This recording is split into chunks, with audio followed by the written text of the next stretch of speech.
Sir इस question का आपने एक शॉर्ट मेथड बैठाया था क्लास में, हाँ, लेकिन मैं वो भूल गया। मैंने लॉन्ग मेथड से किया तो काफी लेंथी हो गया। तो वो शॉर्ट मेथड क्या था? Exactly exactly. और मैंने आपको क्लास में भी कहा था कि ये जो कोलिजन वाला क्वेश्चन है, इसको centre of mass frame of reference में करो, बहुत इजीली सॉल्व हो जाएगा। ओके। याद आया होगा आपको, centre of mass frame of reference, जी राइट? सर। हाँ। जी सर। तो देखो उस फ्रेम में इजीली कैसे सॉल्व होगा ये। हाँ।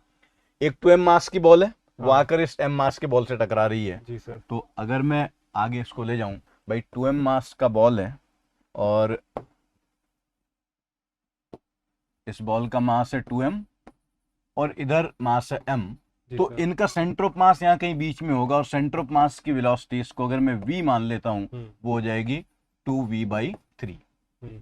तो सेंटर ऑफ मास के रेस्पेक्ट में अब अगर हम देखें, ग्राउंड फ्रेम में सॉल्व करोगे तो बड़ा लेंदी होगा। जी सर। सेंटर ऑफ मास के रेस्पेक्ट में अगर आप देखोगे तो जो बॉल ए है वो आगे की तरफ जा रही है v/3 से, और जो बॉल बी है वो पीछे आ रही है 2v/3 से, क्योंकि centre of mass frame of reference वो फ्रेम होता है जिसमें नेट मोमेंटम हमेशा जीरो होता जीरो है, होता है। राइट?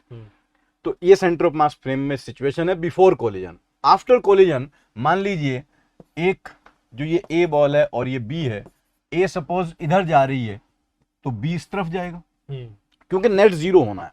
जी सर। तो ये सेंटर ऑफ मास के रेस्पेक्ट में है। तो सेंटर ऑफ मास के रेस्पेक्ट में मान लो वेलोसिटी कुछ v है। अब अगर मुझे वापस ग्राउंड फ्रेम में आना है, हाँ। तो सेंटर ऑफ मास के रिलेटिव वाली में अगर मैं सेंटर ऑफ मास की वेलोसिटी जोड़ दूंगा तो मुझे ग्राउंड फ्रेम में मिल जाएगा। और सेंटर ऑफ मास के रेस्पेक्ट में जो स्पीड का मैग्नीट्यूड है वो चेंज नहीं होना, डायरेक्शन चेंज हो सकती है। जी सर। तो सेंटर ऑफ मास की वेलोसिटी मेरे पास कितनी है? 2v/3। अब इसमें मुझे इस v/3 को जोड़ना है, तो v/3 को किसी भी एंगल पर जोड़ा जा सकता है ना, और उन दोनों का रिजल्टेंट मुझे यहां पर मिलेगा। हाँ। लेकिन अगर मैं इस वेक्टर को घुमाता जाऊंगा तो वो रिजल्टेंट का एंगल चेंज होता जाएगा। हाँ। अगर इस वेक्टर को यहां ले आऊं तो रिजल्टेंट का एंगल कम हो गया। कम हो गया। मुझे रिजल्टेंट ऐसा चाहिए कि उसका एंगल मैक्सिमम बने, तो ये जो v/3 का सर्कल बनाया इसके टेंजेंट पर रिजल्टेंट होना चाहिए। ये ग्राउंड फ्रेम की वेलोसिटी है। हाँ। तो ये हो गया वो मैक्सिमम एंगल थीटा, और ये बन गया एक राइट एंगल ट्रायंगल। अब डायरेक्ट लगा दो, sine theta is v/3 upon 2v/3, answer 1/2 and theta is π/6। तो ऐसे सिंपली इसको 1 या 2 मिनट में सॉल्व कर लेना था। अगर आप ग्राउंड फ्रेम में जाओगे तो बहुत सारी मैथमेटिक्स आपको लगानी पड़ी होगी, राइट? जी sir. Okay, so students, I hope कि आपको भी समझ में आया होगा कि सेंटर ऑफ मास फ्रेम में किस तरीके से हम क्वेश्चन को क्विकली सॉल्व कर सकते थे। सर जब मैंने पहले इस क्वेश्चन को पढ़ा तो मुझे लगा कि इसका आंसर 1 हो सकता है, राइट। लेकिन फिर मैंने नोटिस किया कि यार यहाँ पे चार्ज और मास का जो डिस्ट्रीब्यूशन है वो सेम नहीं है, तो 1 तो नहीं हो सकता।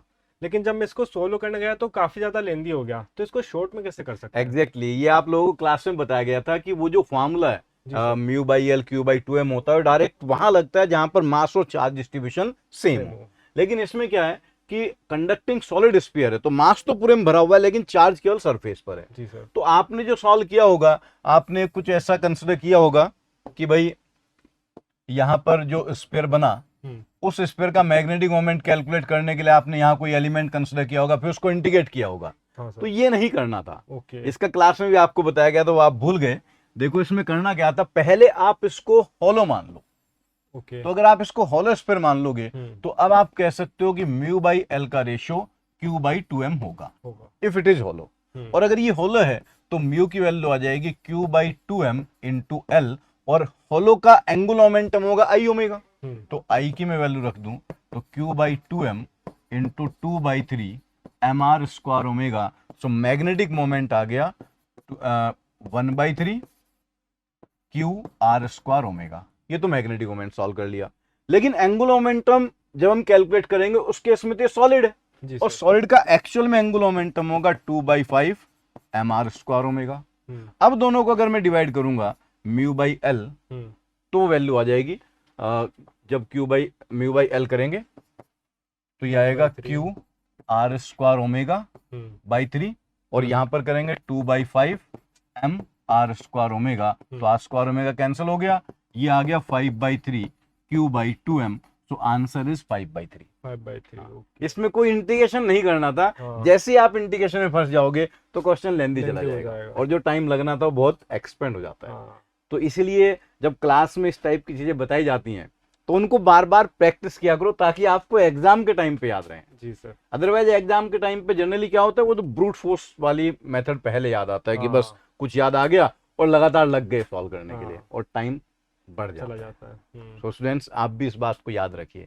ओके सर, जब मैंने क्वेश्चन सोल्व किया तो YDSC तो हो गया सोल्व, लेकिन कहीं ना कहीं मुझे देखने में लगा कि कहीं थिन प्रिज्म का इसमें कॉन्सेप्ट लग सकता है, तो उससे कैसे सोल्व होगा? हाँ, थिन प्रिज्म आपको क्लास में बताया गया था और उस टाइम पर ये बताया था कि ये YDSC में भी यूज होता है और फ्रेस्नेल बाइप्रिज्म में यूज होता है और कई बार ऑप्टिक्स में इमेजेस बनाने में भी यूज होता है।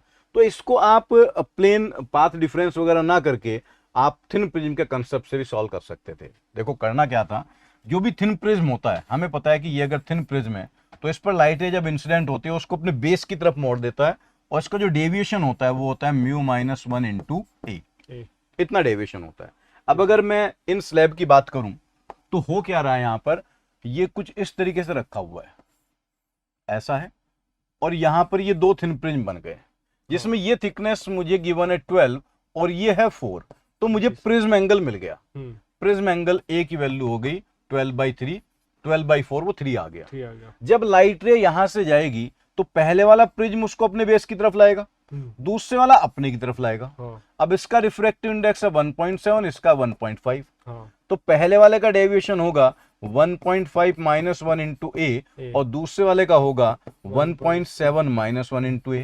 तो ये वैल्यू बड़ी है जी सर। तो नेट वो ऊपर की तरफ डेविएट हो गया। इसमें से सब्ट्रैक्ट कर दूं तो जो नेट डेविएशन बना थीटा वो बन गया 1.7 minus 1.5 into A, that is 0.2 into 3।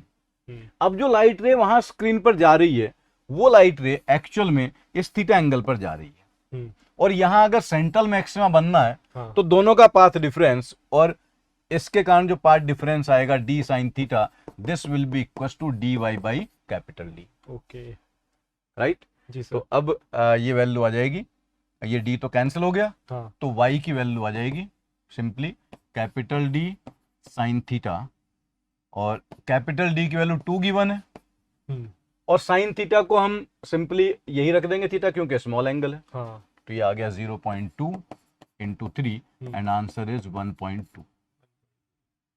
तो इस तरीके से इसको सॉल्व किया जा सकता था कि हम जो एंगल के कारण पार्ट डिफरेंस बन रहा है और जो वहां पर हाइट के कारण पार्ट डिफरेंस बनता है वो पॉइंट सेंट्रल मैक्सिमा ऊपर या नीचे किधर भी शिफ्ट हो सकता है। ये हमसे नहीं पूछा गया था किधर शिफ्ट होगा, हमसे पूछा गया था कितना शिफ्ट होगा। तो बस वो 1.2 सिंपली आंसर आ जाएगा और थिन प्रिज्म के कंसेप्ट से भी ये क्वेश्चन सॉल्व किया जा सकता है।